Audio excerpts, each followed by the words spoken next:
Guys, welcome back to my channel. For this one, let's do a chocolate candy overload cake with some horizontal striped buttercream and chocolate drip and a few little extra buttercream little decorations. So let's get right to it. First thing we're going to do is make our candy. Now there's a lot of ways you could do this. You could actually make these filled like with some chocolate ganache or some caramel, something like that if you're feeling ambitious. But for this order, I was instructed just to go ahead and use chocolate and fill the candy molds and just use them that way. So I have a bunch of different silicone molds and we're gonna utilize pretty much all of them. And there are some plastic ones also.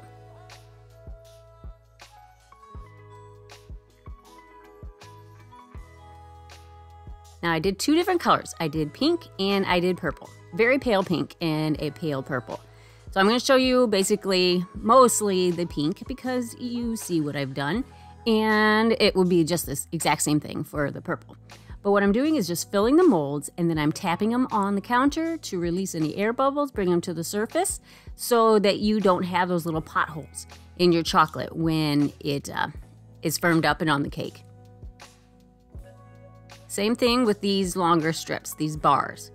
Definitely tap them on the counter because there are different little nooks and crannies, so you need to make sure you get all of them. And then you just scrape the excess off of the top. Now don't worry if there's some still on the surface. You can scrape that off later or trim down the chocolate if need be. Now I did these little rosettes for two different cakes, so you're gonna see this footage again.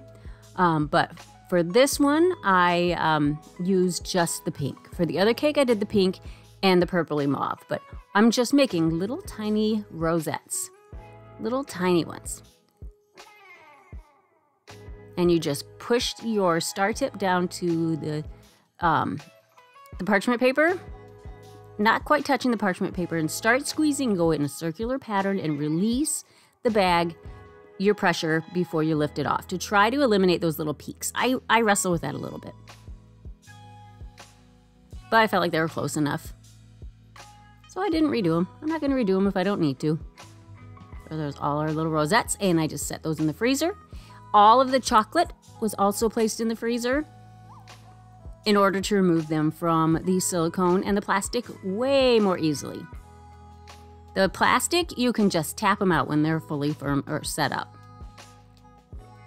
And then here I had to trim down a little bit of the chocolate that was on top of the mold, and that's okay. You can also use your hand, the warmth from your hand, to kind of smooth down those edges, but you do sometimes risk making the surface a little dull. Now this is not chocolate, guys. This is, what did I use? Candy melts. I believe I used just candy melts. I'm not real good with tempering and chocolate is more expensive. So since this was for an order at work, we went with the slightly cheaper option, but it works just as well and it's still yummy. And now we're going to do our horizontal stripes on the buttercream.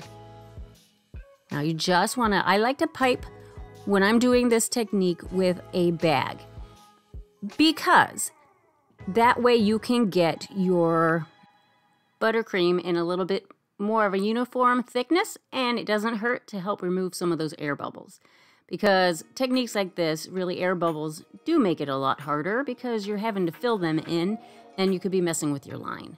So then we flatten our top with our offset spatula and smooth out those sides. Now you want to have a thick enough layer of this buttercream that you can remove with the comb, the striped comb, without scraping completely all the way down to the cake. Does that make sense? You need some thickness to play with. And then I had my comb in a pitcher of hot water to help me do this a little bit more easily.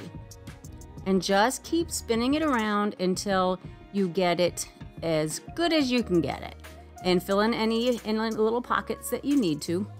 That's fine also. And then pop it into the freezer for about, I would say 15 minutes. I don't like to go too much longer than that because, especially with the American buttercream, because it gets very firm. And when you need to scrape away buttercream potentially, it can kind of give you a little bit more trouble that way. So I don't want it to be too firm, but firm enough. So about 15 minutes. And in the meantime, I'm just dusting all of my chocolate pieces with some pearl and I think just basically pearl luster dust. I'm using a fluffy brush that's only been used on edible mediums, not on my face, I promise.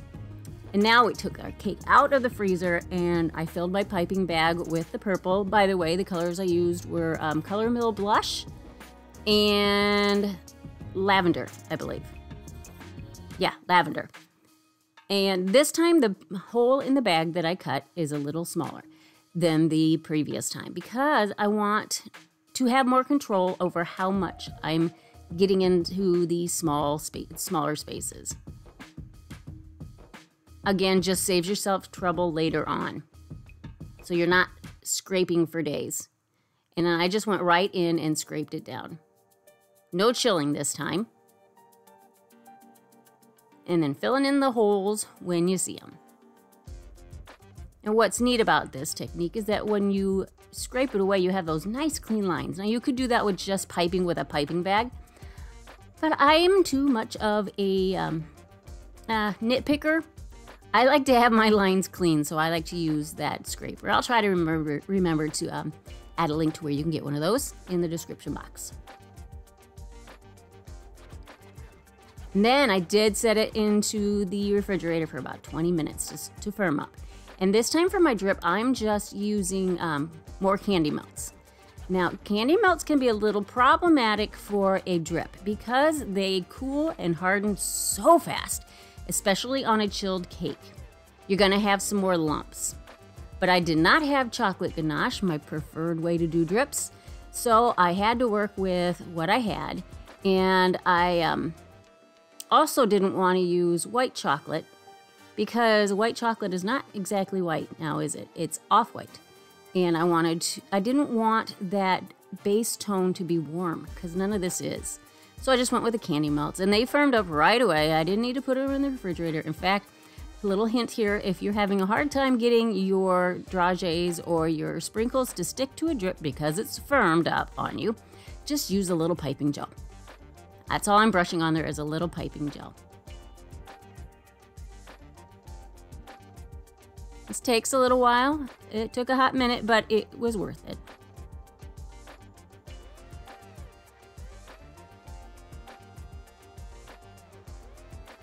Now I'm just doing just a regular scroll border across the top with a larger 1M tip and a little bit deeper of a purple.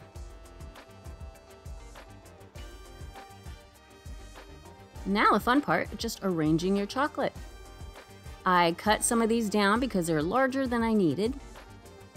And if you find that you have placed it and it's still too large, don't be afraid to take it out and cut it down again.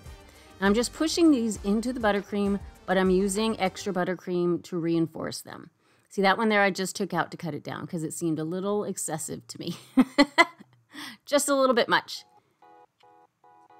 Then you just place all your extra candies, just fill it in there. Don't be shy, add as much as you want. That's the whole point of an overload cake.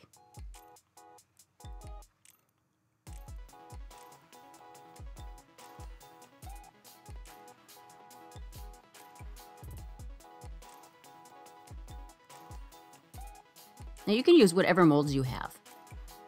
It doesn't have to be these specific ones. And there I took my little rosettes out from the freezer and placed those while they were still cold, and they stuck right to the buttercream. And then I also had some gumballs to add in there for another kind of candy. I just used the white, the purple, and the, I think just the white and purple. I don't know if I put any pink in there because I think they were too bright of a pink. And then just some little sixlets. Because I like to have different textures and different sizes to vary it up a little bit. And then they wanted extra sparkle. So I'm just using the pixie dust and my cordless airbrush and just blowing it right onto the cake. She told me don't be shy with that. They wanted a lot. And unfortunately, it's really hard to see it in the picture. But I swear there is some pixie dust on there. It's very sparkly. So I hope you liked it, guys. This is a little different. Well, I think I say that a lot, but I like to change it up. I like to show you different things. So this time, this is more of a birthday cake, and it was for an order at work. I hope you liked it.